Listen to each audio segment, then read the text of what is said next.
فاسألوا أهل الذكر إن كنتم لا تعلمون۔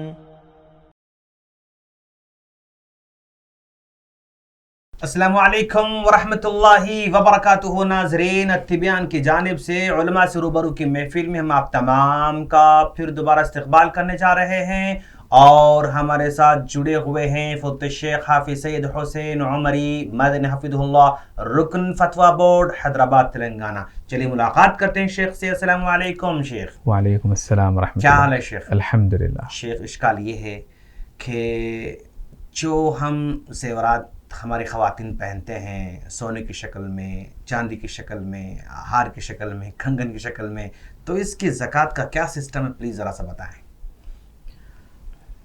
زیورات کی زکوٰۃ کا مسئلہ انتہائی شدید اختلافی مسائل میں سے ہے، انتہائی شدید اختلافی مسائل میں سے ہے، اور ہر قول کی اپنی دلیلیں ہیں، قوی دلیلیں ہیں۔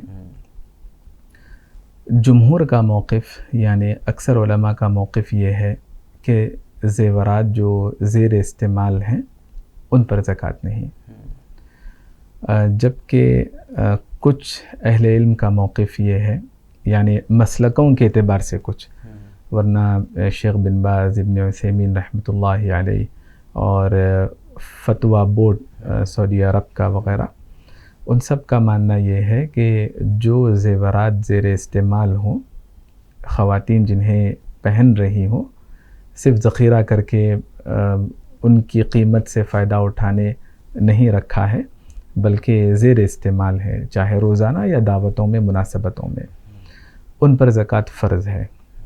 تو دو طرح کے موقف ہیں کہ زکوٰۃ فرض نہیں، یہ جمہور کا موقف ہے، وہیں دوسرے اہل علم کا موقف یہ ہے کہ ان پر زکوٰۃ فرض ہے۔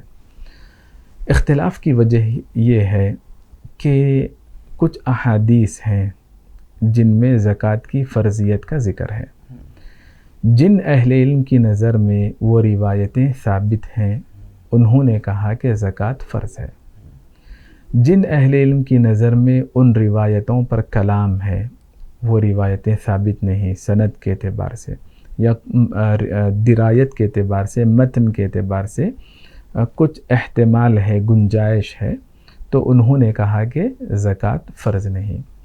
تو پہلی وجہ یہ ہے کہ روایتوں کا حکم کیا ہے، ثابت ہے یا ثابت نہیں۔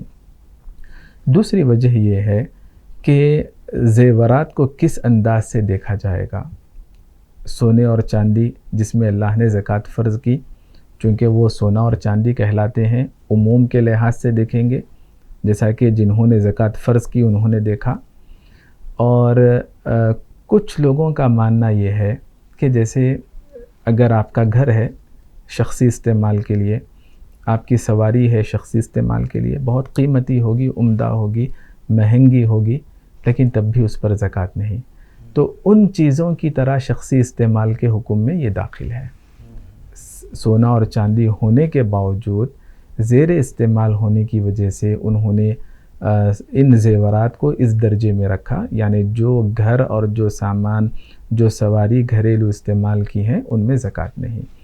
تو لوگوں کا زاویہ فکر الگ ہے، قیاس کرنے کا انداز الگ ہے، دیکھنے کا انداز الگ ہے، اور روایتوں پر حکم لگانے کا انداز الگ ہے۔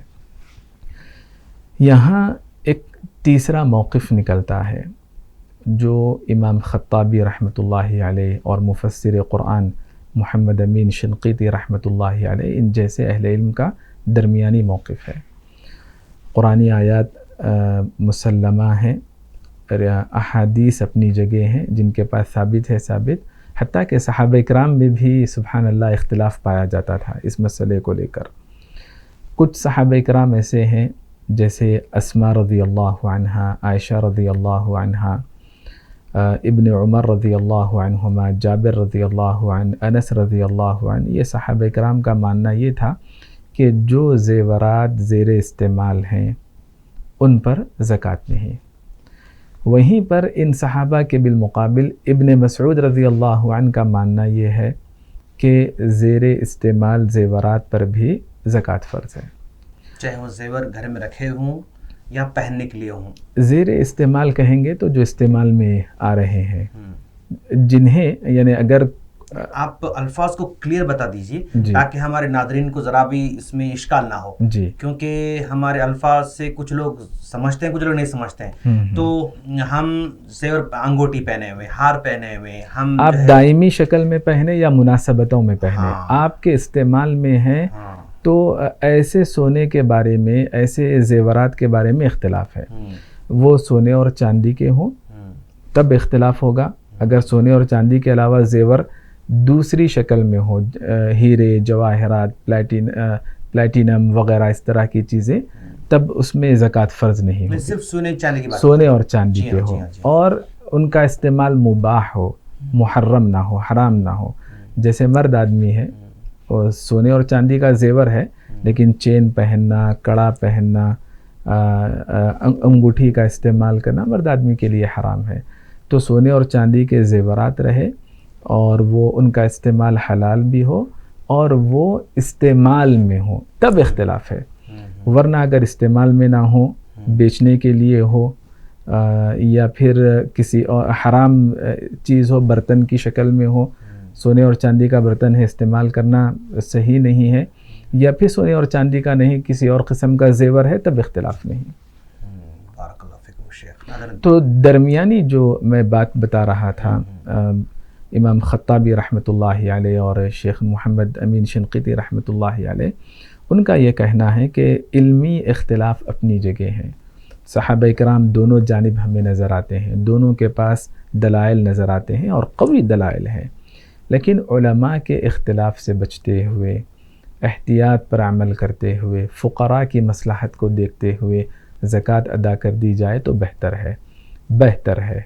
لیکن اگر کوئی ادا نہیں کر رہا ہے علم کی روشنی میں ادا نہیں کر رہا ہے تو ہم اسے گنہگار قرار نہیں دیں گے. یہ ہمارا موقف ہونا چاہیے. بارک اللہ فیکم شیخ. ناظرین دیکھ رہے ہیں آپ شیخ نے بہت طویل انداز سے اور واضح انداز سے آپ نے بتا دیا کہ کس پہ نکالنا ہے اور کب نکالنا ہے اس کی شکل کیا ہوگی. ہم اللہ سے دعا کرتے ہیں اللہ تعالی ہم تمام کو دین کو صحیح طور پر سمجھ کر عمل کی توفیق عطا فرمائے. آمین. السلام علیکم ورحمۃ اللہ وبرکاتہ. السلام ورحمۃ اللہ.